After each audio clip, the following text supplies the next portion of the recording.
Bem-vindos a mais um vídeo aqui do canal Minha Vida é uma Série. Eu sou o Lucas Smith e eu sei que tá chovendo vídeo de crítica de Coringa pra todos os lados nesse YouTube e é por isso que eu não vim aqui fazer uma crítica. Eu vim aqui desabafar e falar o que eu achei desse filme. Apenas isso, eu não sou crítico, eu não sei analisar fotografia, trilha sonora, essas coisas. Não é isso que eu vou falar aqui. Vou falar da minha opinião, o que eu achei, um fã da DC Comics falando pra vocês o que foi a experiência desse filme do Coringa, pra você saber, pra você que ainda não assistiu, pra você saber se vale ou não a pena assistir, se é realmente tão bom quanto os críticos estão falando, porque às vezes um filme é muito elogiado pela crítica, você vai assistir e fala, ok, né? Mas quando um filme é odiado pela crítica, mas você vê tanta gente falando bem, você fala, puta, mano, o filme realmente é bom, por que a crítica tá falando tão mal? Então, vamos ouvir uma opinião de um não crítico? É isso que eu vou tentar falar aqui pra vocês neste vídeo. Então, se você já gostou dessa ideia, se inscreve aqui no canal, deixa seu like também, me conta o quão você tá ansioso pra assistir esse filme, ou se você realmente tá com um pouquinho de medo, porque tem muita gente falando que tem um terror psicológico e que tem muitos gatilhos, etc. Eu vou comentar um pouquinho sobre isso também, mas com um certo cuidado. E se você ainda não assistiu o filme, fica tranquilo que a primeira parte desse vídeo aqui não vai ter spoiler. Quando eu for começar a falar algumas coisas com spoiler, que inevitavelmente eu vou ter que falar, eu aviso vocês antes, então fica tranquilo. Então já se inscreveu? Já deixou seu like? Não? Então faz isso agora e vamos falar um pouquinho sobre esse filme Coringa. Um filme sobre o maior vilão do Batman, eu arriscaria dizer. E enquanto eu for falando do filme, eu quero deixar uma pergunta pra vocês que eu realmente gostaria que vocês me respondessem nos comentários. É a terceira vez aqui no canal que eu estou falando de filme, porque minha vida é uma série, eu gosto de falar de série e eu assisto muito mais série do que filme. Mas, de vez em quando eu assisto um outro filme que eu gosto bastante, e aí dá vontade de falar no canal, mas eu acabo não falando. Então eu quero saber de você, o que você acha de vídeos sobre filme, eu falando desse jeito aqui que eu vou falar pra vocês hoje, sobre alguns filmes, fazer tipo, sei lá, uma vez por mês, eu tô pensando em fazer um quadro específico falando de filme, pelo menos uma vez por mês. O que você acha dessa ideia? Se você gostar, me conta aqui nos comentários, ou se você acha que não, acho que eu tenho que continuar focando em série e de vez em nunca fazer um vídeo de filme, porque eu realmente quero saber a opinião de vocês, tá? Então me conta nos comentários de verdade enquanto eu for falando do filme, fechou? Bom, primeiro eu quero começar falando que eu sou mais fã da DC do que da Marvel. Por quê? Eu gosto muito das coisas da Marvel, dos filmes da Marvel, Vingadores e Thanos e todo mundo, etc. Mano, eu sou muito fã, gosto muito do Homem de Ferro, do Homem-Aranha, gosto muito da Marvel, de verdade. Mas eu sempre fui mais fã da DC. Eu não sei dizer exatamente o porquê, mas eu acho que é por causa dos vilões. Eu gosto muito mais dos vilões da DC do que da Marvel. Os heróis talvez eu goste igual. E talvez um dos principais responsáveis por isso é justamente o Coringa, que é o vilão que eu mais gosto porque ele pra mim simplesmente é mais foda, e talvez o maior responsável por isso, por eu gostar tanto desse vilão, é o próprio Heath Ledger, que ganhou até Oscar pela atuação dele lá em Batman Cavaleiro das Trevas há mais de 10 anos atrás. E isso foi intensificado pelo Cameron Monaghan lá em Gotham, que ele interpretou o Jerome Valesca, que era uma versão do Coringa sem usar de fato o nome Coringa. Mas esses dois atores, esses dois personagens me fizeram admirar, entre aspas, né, de certa forma, esse vilão cada vez mais, porque eu gosto tanto dele simplesmente pelo fato de ele ser insano, de ele não ter motivo de fazer o que ele faz, a não ser simplesmente querer fazer isso. E eu acho que isso é muito foda, porque normalmente o vilão tem uma puta de motivação, e quando você bate nessa motivação, você consegue enfrentar esse vilão. O Coringa não, ele simplesmente faz porque ele gosta do caos e ponto, sabe? E isso que eu acho muito louco nele, e era isso que eu queria ver nesse filme. E eu tava com muito medo, tava muito com o pé atrás, porque eu falei, mano, eles vão dar toda uma motivação pra loucura do Coringa. Será que é o ideal? Porque o legal do Coringa foi justamente isso o tempo todo, né? Ele não ter uma origem, ele não tem um porquê fazer o que ele faz. E pela segunda vez na história, pelo que eu saiba, até onde vai o meu conhecimento, mas eu acho que essa é a segunda vez apenas na história que ele ganha uma origem da sua loucura. A primeira vez foi lá na Piada Mortal, que foi uma história separada, quando ele cai no tanque da Chemicals lá, por causa do Batman, que ele é o capuz vermelho e tal. E dessa vez ele é um cara que tá tentando ganhar a vida na comédia, mas vai acontecendo algumas coisas que a sociedade vai corrompendo ele, e aí aos pouquinhos ele vai se entregando à loucura, à insanidade. Até o ponto que ele simplesmente passa a amar o caos que ele causa. Então, mano, esse era meu maior medo nesse filme do Coringa, e eu posso dizer pra vocês que não me arrependo, e que foi muito além das expectativas que eu tinha pra esse filme, mano. Foi muito foda. De verdade. Eu não quero criar altas expectativas pra vocês. Vão lá, assistam e tirem as suas próprias conclusões, é claro. Mas eu particularmente gostei demais, foi muito melhor do que eu esperava. E como eu estou falando em expectativas, eu quero dizer pra vocês que eu tinha altas expectativas há muito tempo, desde a época que começaram a falar que ia ter um filme do Coringa, que as pessoas tratavam apenas como boato, isso há 2 anos atrás, não lembro exatamente. Mas desde aquela época, eu já tava nessa ansiedade, puta, será que vai ter? Será que vai ser bom? Será que é isso? Será que é aquilo? E aí as coisas foram acontecendo, foi saindo notícias, foi saindo trailer, e aí eu comecei a ver o trailer, e por mais que eu achasse que, mano, o trailer tava muito bom, eu tava olhando pra história e tava falando, mano, será? Será que vai ser legal? Porque o medo que me acompanhava e me acompanhou até os primeiros 15, 20 minutos do filme, inclusive, foi de humanizarem demais o Coringa, de dar uma justificativa pra loucura dele, a ponto da gente criar uma empatia e torcer pelo vilão e falar, ok, tudo que ele faz tem justificativa, ele é só um ser humano que tá se vingando da sociedade. E esse não é o Coringa que eu gosto. O Coringa que eu gosto é o agente do caos, o cara que faz as coisas porque ele gosta de dar na telha. Mas o legal foi que é isso, que teve um porquê, teve uma justificativa, mas isso foi avançando a um ponto que tudo que ele faz já não tem mais tanta justificativa quanto as primeiras coisas. Não sei se deu pra vocês me entenderem. Mas o filme justificou o início da loucura dele, não o ponto que ele chega até onde a gente conhece hoje. E não era isso que eu queria ver no filme, sabe? Eu não queria ficar com dó do Coringa, eu não queria torcer por ele. Claro que a gente acaba torcendo, porque vocês viram no trailer que ele apanha pra caramba e tal, então você fica torcendo pra ele se vingar de algumas pessoas. Só que chega um certo ponto que você fica até desconfortável assistindo algumas coisas que ele faz, porque você fala, mano, não faz isso, tava indo tão bem, sabe? Só que a gente precisa lembrar que o filme é sobre um vilão, não é sobre um herói, não é sobre um anti-herói, é sobre um vilão. Eu tava com medo deles tirarem o manto de vilão do Coringa e colocar ele praticamente como um anti-herói, como um cara que só se vinga da sociedade pelas coisas que a sociedade faz com ele, que só mata pessoas ruins, e não é bem isso não, não é bem isso não. O Coringa, ele faz uns bagulho que, mano, justificam e muito o título de vilão que ele tem. Por mais que a gente assista o filme inteiro pela perspectiva do próprio Coringa. Mas ainda assim, a gente consegue separar o que ele faz que é justificável e o que ele começa a fazer que já não é tão justificável assim. Tanto que o filme, ele viaja muito entre coisas que são sensacionais e surpreendentes, ao mesmo ponto que outras cenas são totalmente desconfortantes e perturbadoras de você assistir, de você ficar, sabe, com certo receio de ficar olhando pra tela, e isso eu achei muito foda. Porque esse é o Coringa, ele tem que causar esse desconforto na gente,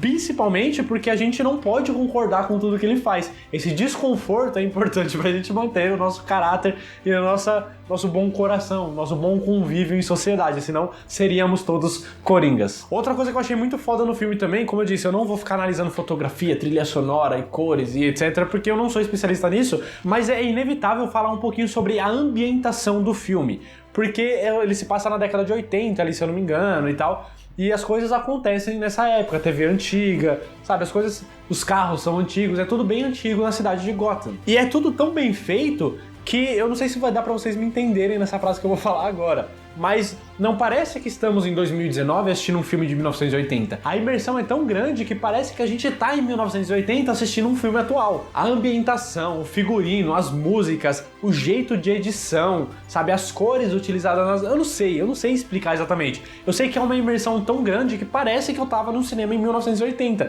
Eu tinha viajado um tempo pra assistir um filme que tava acabando de passar. Foi muito disso, eu não sei se todo mundo sentiu essa mesma sensação. Mano, e a atuação do Joaquin Phoenix no papel do Coringa, velho? Eu sei que você provavelmente já ouviu muitos e muitos elogios por aí, certo? Nenhum desses elogios tá errado. No máximo, eles estão falando pouco de tão bom que foi o Joaquin Phoenix nesse papel. Ele arregaçou, mano, em todos os sentidos, emocionais, físicos, sabe, cartunescos, que tem algumas vezes que ele tá correndo, assim, mas, mano, é tudo perfeito, sabe? Tudo perfeito no que o filme pede pra esse personagem, mano. Cara, que ator. É muito óbvio a gente dizer que ele vai ter uma indicação pro Oscar como melhor ator, mano. Não tem como ele não ser pelo menos indicado. Se ele vai ganhar ou não sei, porque a academia lá do Oscar, eles são meio doidos, às vezes eles dão uns Oscar nada a ver, mas ele merece demais essa estatueta. Outra coisa bem bacana também que eu gostei no filme é que, apesar de ter apenas em volta de 2 horas ali, ele se desenrolou muito bem na história, porque não ficou corrido, não ficou cortado demais, sabe, não ficou faltando informação, que são coisas que normalmente eu critico em filmes. Afinal, eu gosto muito mais de série justamente por esse motivo, porque série tem muito mais tempo pra você explorar a história, explorar os personagens, trazer mais detalhes, mais profundidade profundidade, você fazer uma imersão muito maior dentro da história, coisa que filme normalmente não consegue. Filme tem 2 horas pra fazer um começo, meio e um fim, e é muito difícil um filme fazer isso com excelência como o Coringa fez. E eu acho que talvez a grande sacada que teve aqui nessa montagem é que a gente não pega o Arthur Fleck, que é o Coringa, desde o começo, desde a infância, sabe? A gente já pega ele num ponto que ele tá prestes a explodir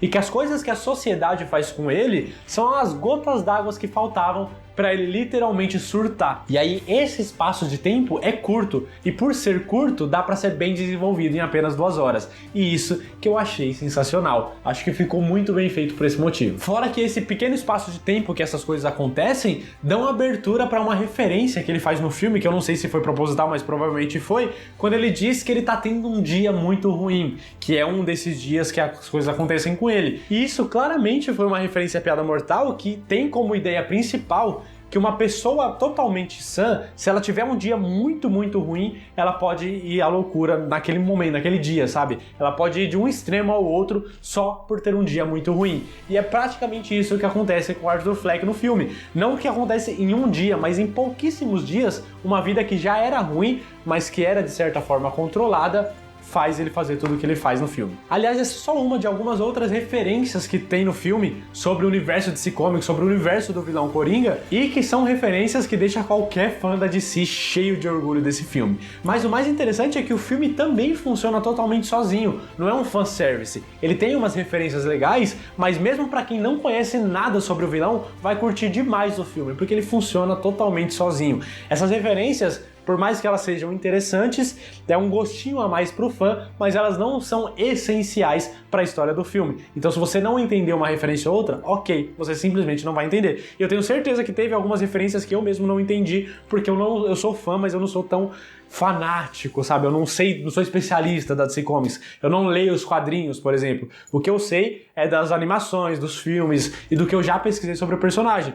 Então pode ser que uma ou outra coisa tenha passado batido por mim, mas as referências que eu peguei foram muito fodas. E pra fechar aqui a parte sem spoiler desse vídeo, eu quero falar 2 coisas. Primeiro, eu ouvi alguns sites falando que, por mais que o filme seja liberado para maiores de 16 anos pra cima, na verdade, o recomendável é que adolescentes de 16, 17 anos não assistam o filme, de repente até 18, 19, que tá com uma mente em formação ali, não seja o ideal assistir esse filme. E eu concordo. Eu tenho que falar pra vocês que eu concordo, porque o filme, ele é de certa forma perigoso.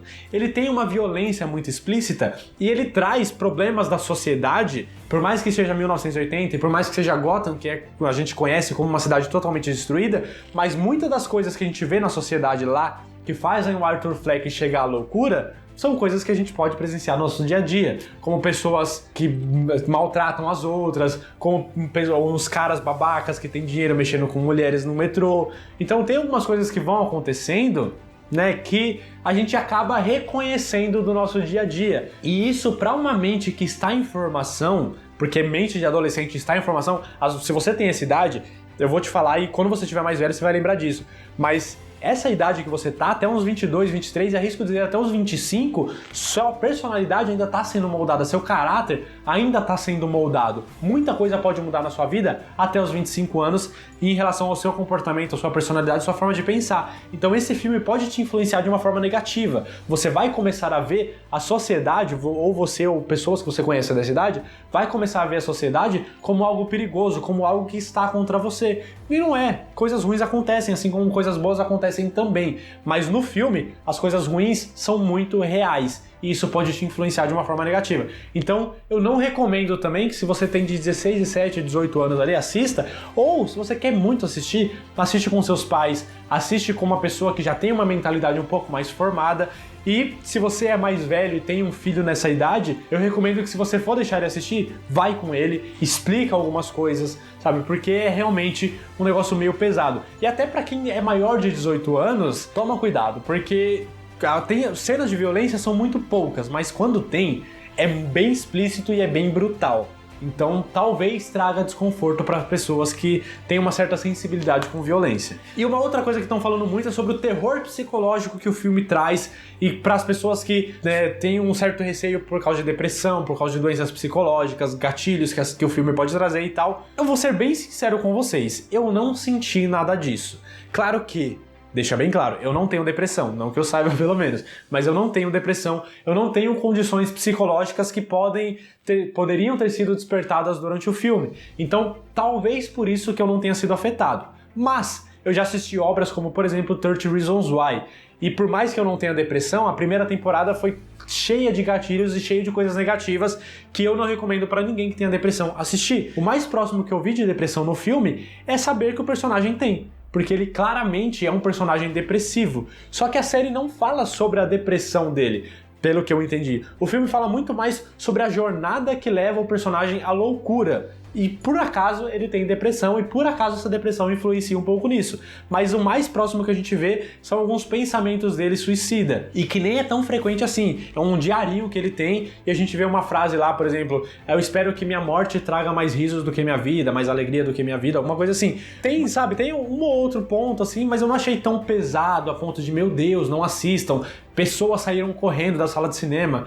Não sei, eu não senti esses gatilhos, mas, de novo, reforço, eu não tenho depressão, então talvez não tenha sentido isso porque não teve efeito em mim que não sofro dessas condições. Então, se você tem depressão, se você tem certos gatilhos, ansiedade, se você sofre com essas coisas, o que eu recomendo pra você? Cuidado, se você quer muito assistir o filme, vai com alguém que você confia, senta perto da porta, porque se você começar a sentir um certo desconforto, você levanta e vai embora. É um dinheirinho que um dia você recupera, não é nada que, oh meu Deus, vou ficar mais pobre. Não, começou a se sentir desconfortável, vai embora, sabe? Não espera chegar ao ponto que você não tá mais aguentando. Vou ser bem sincero, eu acho que foi muito mais jogada de marketing do que um terror psicológico em si. Porque eu não vi todo esse terror psicológico, não. Já assisti coisas muito mais pesadas psicologicamente. Aqui, a única coisa que realmente causa desconforto é uma violência bem explícita, de tesoura na jugular e sangue jorrando e tiro em cabeça e algumas coisas assim, sabe? Espancamento, soco na cara. Sabe quando alguém tá batendo um martelo perto de você, que cada batida você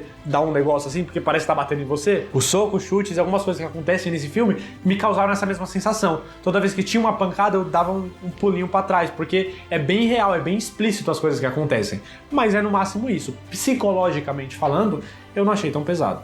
O máximo também a gente fica torcendo pro Coringa se vingar de algumas coisas que fazem com ele, mas aí até certo ponto, porque depois ele acaba ultrapassando o limite que ele poderia chegar, pelo menos na minha visão. Então, assim, resumindo, cuidado, apenas isso. Cuidado se você é menor de idade, cuidado se você sofre de doenças psicológicas. Então é isso que eu queria falar sem spoiler sobre o filme, mas se você ainda não assistiu, vai, assiste, você não vai se arrepender, vai valer cada centavo do seu dinheiro, porque é realmente muito bom e provavelmente vai atender ou até superar suas expectativas, como aconteceu comigo. E se é o seu caso de não ter assistido ainda, pode sair desse vídeo, porque daqui pra frente eu vou começar a falar com spoiler. Então se inscreve, deixa seu like, pode sair, porque daqui pra frente vou falar com quem já assistiu o filme ou quem não liga pra spoiler também. Alguns comentários bem rápidos sobre algumas coisas que aconteceram.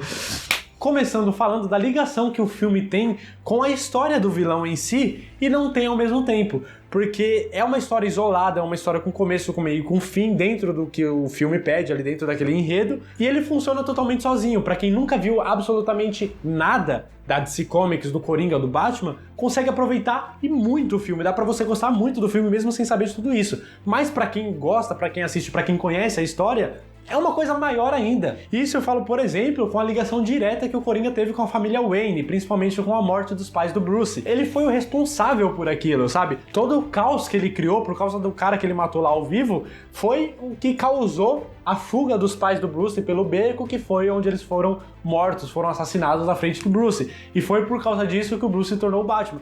E eu achei uma referência sensacional, porque se a gente lembrar da Piada Mortal, eu acho que em umas outras histórias também, a gente sempre vê que o Coringa surgiu por causa do Batman, né? Tanto que eles têm essa ligação, por isso que o Coringa é tão obcecado pelo Batman, porque ele surgiu por causa dele. E a gente vê isso de novo na Piada Mortal, que é quando o cara ele tá lá com o capuz vermelho fazendo um assalto e o Batman vem, começa a bater em todo mundo, ele começa a ficar meio com medo do Batman, cai no tanque lá da Ace Chemicals e acaba indo na loucura e virando o Coringa. Ele surgiu por causa do Batman. Aqui no filme, o Batman vai surgir por causa do Coringa.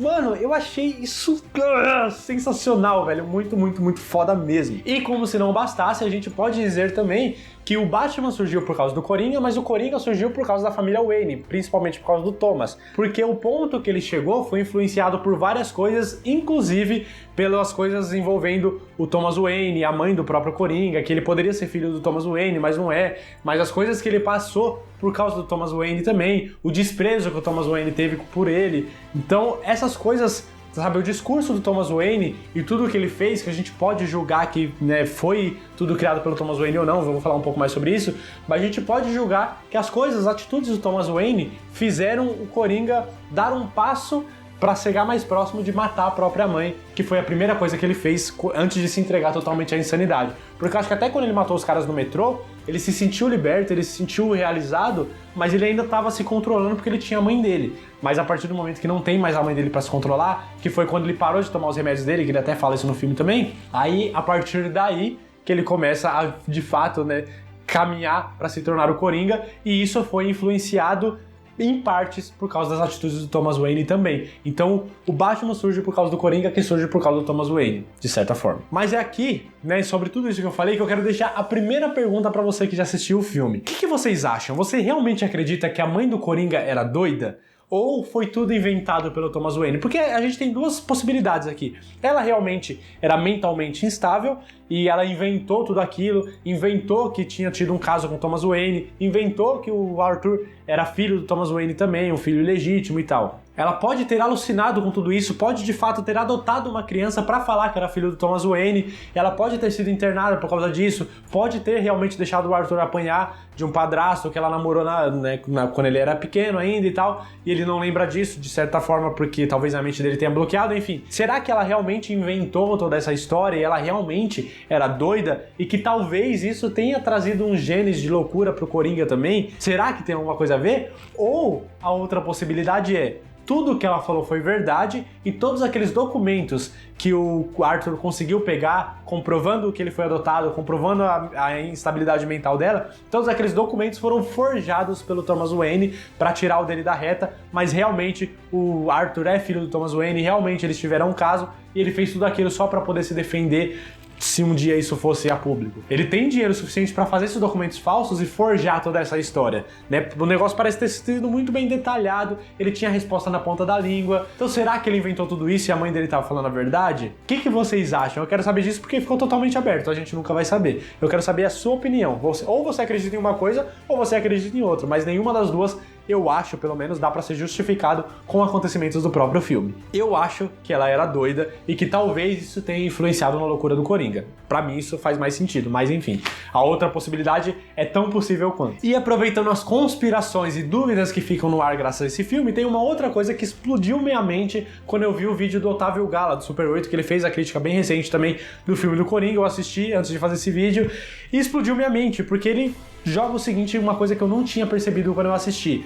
No final do filme, né, pra quem já assistiu principalmente vai saber, o Coringa faz várias coisas e tal, ele mata uma pessoa ao vivo num programa de talk show e tal, começa a dançar, começa a fazer um monte de coisa, e aí a polícia prende ele, coloca ele na viatura pra levar lá pro asilo de Arkham, provavelmente.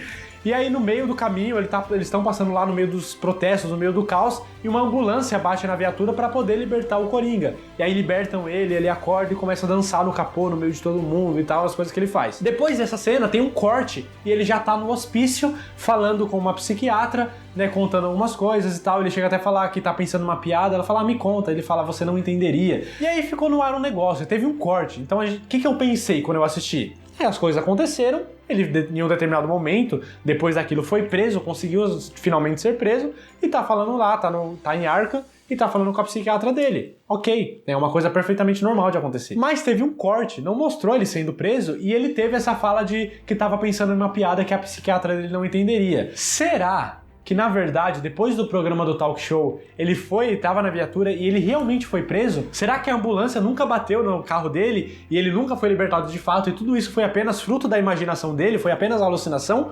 Porque durante todo o filme tem algumas alucinações que são muito reais e que a gente só descobre que é alucinação porque o filme decide revelar isso pra gente. Quando ele tá lá com a mulher, que é a vizinha dele, depois mostra as cenas que ele tava com ela, na verdade ele tava sozinho, ou quando ele se imagina lá na plateia do programa que ele gosta, mas depois quando ele se encontra com esse cara, vê que eles não se conhecem, então a gente sabe que aquilo também foi uma alucinação. Mas será que ele ser libertado da viatura da polícia no meio do caos ali também não foi fruto da imaginação dele e que na verdade estava tudo apenas passando pela cabeça dele, mas na verdade ele só foi preso depois daquilo? Ou eu vou além, será que tudo isso que aconteceu durante o filme é apenas fruto da imaginação dele? Porque ele pode ser simplesmente louco, ele pode estar em Arkham há muito tempo por algum outro motivo e ele está imaginando tudo isso. Não tem como saber, sabe?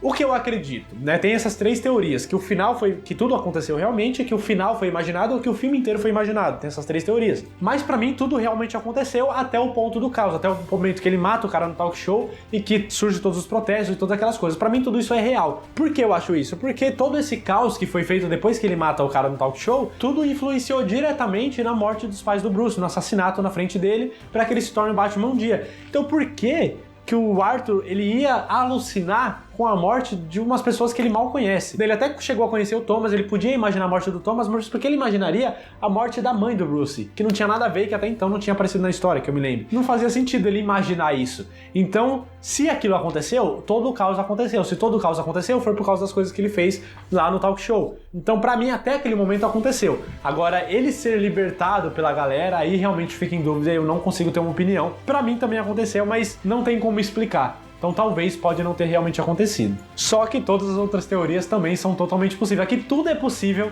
e nada é possível ao mesmo tempo. Isso que eu acho muito foda. E é muito legal porque eu comparo esse final com A Origem, por exemplo. Porque no filme da Origem, vou falar bem rapidamente aqui pra quem já assistiu e pra quem não assistiu também, o filme ele se trata de você entrar nos sonhos das pessoas pra realizar os seus próprios sonhos, né, na sua mente e tudo mais. E o protagonista do filme, ele passa o filme inteiro querendo se reencontrar com os filhos, porque ele foi, ele tá meio que expulso, ele tá impedido de entrar no país pra poder ver os filhos de novo e tal. Então o sonho dele é conseguir ver os filhos. E no final do filme ele finalmente encontra os filhos, porque ele faz um negócio pra umas pessoas lá, que ele consegue a liberação pra voltar para os Estados Unidos sem ser preso pra poder ver os filhos dele. Só que nunca fica de fato especificado se aquilo realmente aconteceu ou se era um sonho. Tem até um negocinho que ele gira lá, um peãozinho, que ele tem uma diferença do sonho e da realidade, enfim. Não vem ao caso, mas é um final de filme que é discutido até hoje, que já tem anos que passou, e até hoje as pessoas discutem se o final foi verdadeiro ou se foi um sonho. E eu acho que o filme do Coringa também vai passar anos e anos e anos, e a gente nunca vai descobrir de fato se ele foi liberto, ou se ele estava imaginando, ou se tudo que aconteceu realmente aconteceu. Talvez seja respondido no segundo filme, se tiver um dia, mas enfim, ficou em aberto. E isso é muito legal porque rende discussões entre as pessoas que assistem o filme, e eu acho que isso é muito rico para qualquer obra, seja filme ou seja série. É legal um negócio ambíguo, não é legal um negócio sem final, né? Que fique claro essa diferença. Mas o final que teve foi um final muito bom e ao mesmo tempo aberto a interpretações que vão render muitas discussões, e eu acho isso muito foda. E uma outra coisa que eu gostei pra caramba também foi que não humanizaram demais o Coringa, que eu falei pra vocês no vídeo, né, que eu tava com esse medo de ele ficar demais humanizado, justificável por tudo que ele faz, e ok, sabe, tipo, até um certo ponto as coisas se justificam, como eu comentei, como por exemplo quando ele mata os 3 caras lá no metrô. Mano, precisava matar? Não precisava, mas por tudo que ele tava passando, ele não ia conseguir bater só nos caras sozinho, então é justificável, a gente fica mesmo, puta, ele matou os caras, mas beleza, ele matou os caras mereceu, né, até então, suave, só que aí ele começa a fazer umas coisas, aí ele mata a própria mãe só porque ela, né, contou algumas mentiras que vamos supor que seja mentira e vamos supor que ela seja realmente mentalmente instável. Ela não fez de propósito. É uma condição dela mental que fez ela criar essas histórias. Então por que ele ia matar ela, sabe? Talvez isso não seja tão justificável assim. E depois ele mata o gordinho lá que deu a arma pra ele. E ele começa a se descontrolar e sair matando todo mundo. Então as coisas que ele faz são justificáveis até certo ponto. Então a gente não pode concordar totalmente com ele. E isso eu achei muito legal, porque ele começa a fazer coisas que a gente já não concorda tanto. E isso é muito legal porque ele continua sendo vilão. A série não humanizou, não transformou ele num anti-herói. Ele continua sendo vilão. Ele continua sendo o agente do caos que fez a gente tanto gostar dele por causa disso. E aliás, ele ter matado a mãe dele foi uma coisa que me surpreendeu demais. Porque eu tava esperando alguns clichês no filme. Como, por exemplo, a mãe dele vai pro hospital e ele tá passando tudo que ele tá passando. Ele acabou de descobrir que pode ser filho do Thomas Wayne. Então as coisas foram caminhando, foram acontecendo pra uns clichês. O que eu comecei a pensar que ia acontecer? A mãe dele tava no hospital, ela ia acabar falecendo por causa dos ataques que ela teve e tal. Ele ia se sentir culpado, ia acabar culpando o Thomas Wayne também. E aí ia começar a se entregar à loucura dele. E aí do nada ele se revoltou com a mãe dele e matou a própria mãe. Tipo, mano, não era o que eu esperava, sabe? Não era pra onde eu achei que o filme ia caminhar. E eu achei isso muito legal, porque me surpreendeu. Saiu um pouquinho do clichê, assim como na cena lá do talk show, que ele tá lá, que ele tinha planejado fazendo uma piada de toque-toque, depois ia, não sei se ele ia fingir se matar ou se ele realmente queria se matar pra poder virar notícia, aquele negócio de que espera que a morte dele traga mais risos que a vida, e etc. Então, né, as coisas foram caminhando para que isso acontecesse. E aí quando começou a gritaria no talk show, ele começou a falar, porque você passa pelas pessoas, se eu que tivesse morrido, ninguém ia ligar, as pessoas iam passar direto por mim. E ele começa a falar um monte de coisa. O que eu achei que ele ia fazer? Ele ia tirar a arma e apontar pro cara. E só ia ficar apontando e todo mundo ia ficar... sabe? Ia ter todo aquele negócio, ia ter todo aquele rebuliço e talvez ou não ele matasse as pessoas. Era isso que eu achei que ia acontecer. Mas aí começou a gritaria, do nada ele... pum, pá! E já atirou direto na cabeça do cara ao vivo. Eu falei, mano, o que tá acontecendo, velho? Eu realmente não esperava por aquele tiro. Eu esperava no máximo ver ele mostrando a arma. Então foi mais uma vez que o filme me surpreendeu muito, que eu dei um pulo na cadeira, mano, porque eu realmente não tava esperando. Coloquei a mão na cara que eu tava desacreditado naquele momento e eu achei sensacional. E que, inclusive, essa cena foi mais uma referência também a uma das animações da DC, que mostra o Coringa em um talk show e ele acaba matando um dos convidados também, que é o psicólogo dele, que inclusive tá no talk show junto com ele. Ele confessa uns crimes lá também e acaba matando esse cara ao vivo e tal. Então acho que foi uma referência direta a esse momento da animação também, só que um pouquinho mudado, porque aqui ele matou o apresentador, o que é muito pior. E nessa mesma cena, ele faz uma outra coisa que eu não sei se é uma referência direta, mas eu acho que é ao Coringa do Heath Ledger. Quando ele pega uma câmera, lá no filme do Cavaleiro das Trevas, o Heath Ledger, o Coringa lá, ele pega a câmera, ele filma, ele tá filmando um policial que ele sequestrou, e depois ele se filma, hello Gotham City, não sei o que, não sei o que. E o Jerome Valesca também faz isso em Gotham, mas isso do Jerome eu acho que realmente foi uma referência ao Heath Ledger. E aqui o Coringa do Joaquin Phoenix, ele acaba fazendo uma coisa muito parecida. E aí eu não sei se é realmente uma referência ao Coringa do Cavaleiro das Trevas, ou se o Coringa realmente faz isso nos HQs, sabe? Porque a primeira vez que eu vi isso foi no Cavaleiro das Trevas. Então não sei se isso é uma coisa que o Coringa realmente já fez antes e foi adaptado pela primeira vez em live action no filme do Cavaleiro das Trevas, e aí as coisas que vieram depois acabaram fazendo essa mesma referência. Mas eu achei muito foda, porque fez uma ligação sem fazer ao mesmo tempo com os outros Coringas que eu tanto gosto. Enfim, mano, é isso. O filme pra mim tem um total de 0 defeitos. Eu não vejo a hora desse filme sair com boa qualidade em torrent pra que eu possa assistir tudo de novo. Porque, mano, sério, é incrível, eu gostei demais. E se você chegou até esse ponto do vídeo, é que você provavelmente também assistiu o filme. Eu quero saber de você, o que você achou desse filme? Qual foi a parte que mais te surpreendeu? Teve alguma coisa que te decepcionou? O que você mais gostou? E se você acha que esse filme vai concorrer e quem sabe ganhar um Oscar de melhor filme também, junto com a melhor atuação do Joaquin Phoenix? Deixa aqui nos comentários pra eu saber. Não esquece, se inscreve aqui no canal, vê assistir outros vídeos aqui também e deixa aqui nos comentários se você gostou dessa crítica de filme e quer que eu faça de outros filmes também. Eu assisti recentemente até O Último Homem, que eu nunca tinha assistido na vida, e eu queria fazer um vídeo sobre ele, mas eu quero saber o que você acha de críticas de filmes aqui no canal de série. Deixa aqui nos comentários, muito obrigado por ter assistido o vídeo até aqui, até a próxima e valeu!